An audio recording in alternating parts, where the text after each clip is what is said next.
मेरा नाम यासिर है। मैं एक आम सा नौजवान हूँ, अभी यूनिवर्सिटी में पढ़ रहा हूँ। मेरी जिंदगी बिल्कुल वैसी ही है जैसे किसी भी आम लड़के की होती है। दोस्तों के साथ वक्त गुजारना, क्लास के बाद चाय के ढाबे पर गपशप लगाना और शाम को घर वापस आ जाना।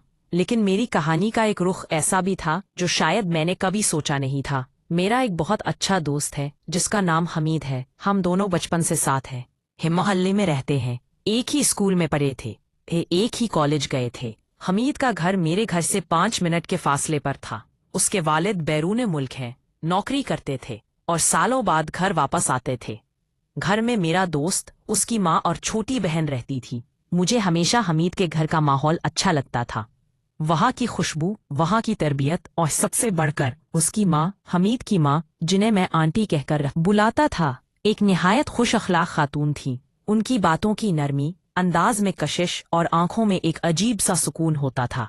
मैं अक्सर सोचा करता था कि हमीद कितना खुश नसीब है कि उसे ऐसी माँ मिली। कहानी का अंदाज उस दिन बदला जब मैं हमीद को बुलाने के लिए उसके घर गया। हवा में हल्की ठंडक थी। मैंने सोचा कि आज हम दोनों कहीं घूमने चलेंगे। जैसे ही मैं हमीद के घर पहुंचा तो आंटी ने दरवाजा खोला। उनके चेहरे पर हमेशा की तरह मुस्कुराहट थी।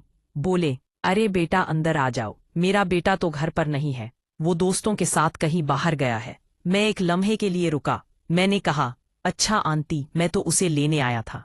खैर, मैं वापस चलता हूँ। आंटी ने नरमी से कहा, ऐसा कैसे? तुम अंदर आओ, मैं तुम्हारे लिए चाय बनाती हूँ। तुम बैठो, मेरा बेटा अभी आ जाएगा।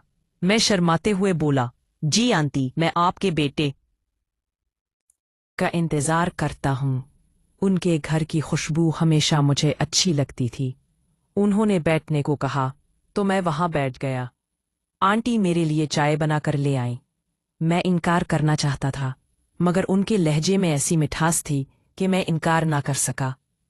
चाय देने के बाद जब वो मेरे सामने बैठी तो पहली बार मुझे लगा कि आंटी को मैं हमेशा माँ की तरह देखता था, लेकिन आज वो किसी और ही अंदाज में नजर आ रही थीं।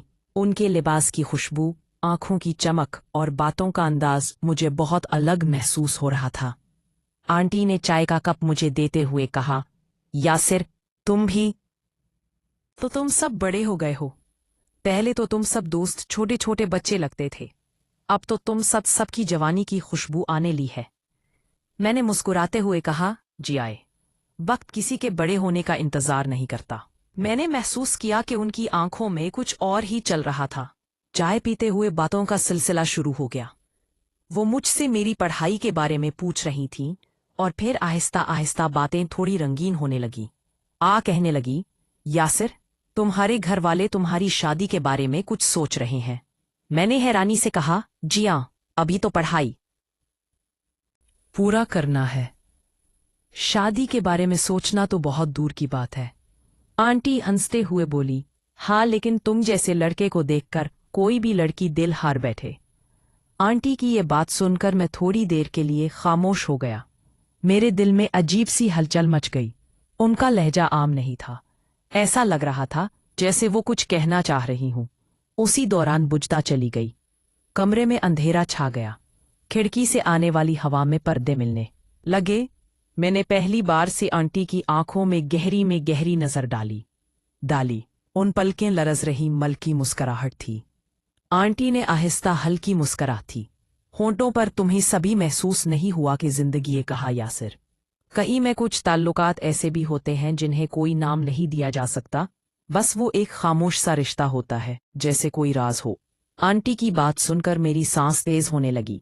मैंने नजरें झुकाते हुए कहा, आंटी, मैं आपकी बात समझ नहीं पाया। आंटी मुस्कुराकर कहने लगी, अभी नहीं समझोगे, मगर वक्त के साथ सब समझ आ जाएगा। चाय खत्म हो गई, लेकिन हमारी बातचीत का मजा बदल चुका था। उस दिन पहली बार आंटी की मौजूदगी में वो कशिश देखी जो मुझे पहले कभी महसूस नहीं हुई थी।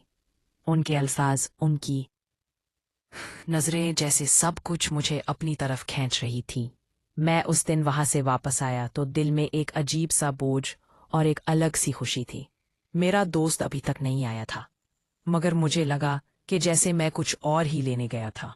रास्ते में बार बार आंटी की बातें और उनकी नजरें याद आती रहीं। करनेद, कुछ रिश्ते ऐसे होते हैं जिन्हें कोई नाम नहीं दिया जा सकता। ये जुमला मेरे कानों में बार बार गूंज रहा था। वो दिन मेरी जिंदगी का एक नया मोड़ था। मुझे पता नहीं था कि ये सिर्फ आगाज है, आगे चलकर ये सिलसिला कहाँ तक पहुंचेगा। अगले दिन यूनिवर्सिटी से वापस आते हुए RP बेखबरी में अपने दोस्त के घर की तरफ निकल पड़ा था। दिल में कुछ बेचैनी सी थी। ऐसा लगा जैसे कोई नया राज मेरा इंतजार कर रहा हो। जैसे ही मैं दरवाजे पर पहुंचा, ने दरवाजा खोला। उनकी मुस्कुराहट आज कुछ और ही कहानी सुना रही थी। मुझे देखकर बोले, आज भी मेरा बेटा घर नहीं आया, तुम शायद कल से उसे ढूंढ रहे हो। मैं शर्माते हुए बोला, हाँ मगर कोई बात नहीं। फिर मैंने कहा, अगर आपको बुरा न लगे तो मैं कुछ देर के लिए आपके घर बैठ जाऊं। ने नजरें नीची करते हुए कहा, उसमें बुरा लगने वाली कौन सी बात है बेटा, ये तुम्हारा है, अपना घर है, तुम अंदर आ जाओ। अंदर कमरे का माहौल बदल चुका था। खुशबू आज बहुत ज्यादा थी, पर्दे बंद थे, हल्की रोशनी में कमरा कुछ और ही रंग दिखा रहा था। मैं एक सोफे पर बैठ चुका था। थोड़ी देर बाद आंटी जूस का ग्लास लेकर आई और मेरे पास बैठ गईं। हम दोनों के बीच फासला बहुत कम था। मैं शर्माते हुए पूछा, आंटी आप कल कुछ कह रही थी कि कुछ रिश्ते ऐसे होते हैं जिन्हें नाम नहीं दिया जा सकता। आंटी मेरी बात सुनकर खामोश हो गई। फिर आहिस्ता से कहा, हाँ बेटा, हर बात किताबों में लिखी नहीं होती, कुछ बातें खुद से सीखनी पड़ती हैं। उनके अल्फाज मेरे दिल में गूंज रहे थे। मैंने पहली बार महसूस किया कि मेरी नजरें आंटी की नजरें थाम रही थी, जैसे दोनों जानते हो कि हम ऐसे मोड़ पर आ चुके हैं जहां से वापस जाना बहुत मुश्किल है। आंटी ने बात का रुख बदला, बोली, तुम्हारी शक्ल देखकर लगता है कि तुम्हारे दिल में हजारों सवाल हैं, मगर तुम सवाल करने की हिम्मत नहीं कर पा रहे। मैंने गहरी सांस लेते हुए कहा, हाँ आंटी, मैं खुद भी नहीं जानता कि मेरे दिल क्या कुछ चल रहा है, मगर आपकी बातों में एक अजीब सा असर है। आंटी ने एक लम्हे के लिए मेरी तरफ देखा,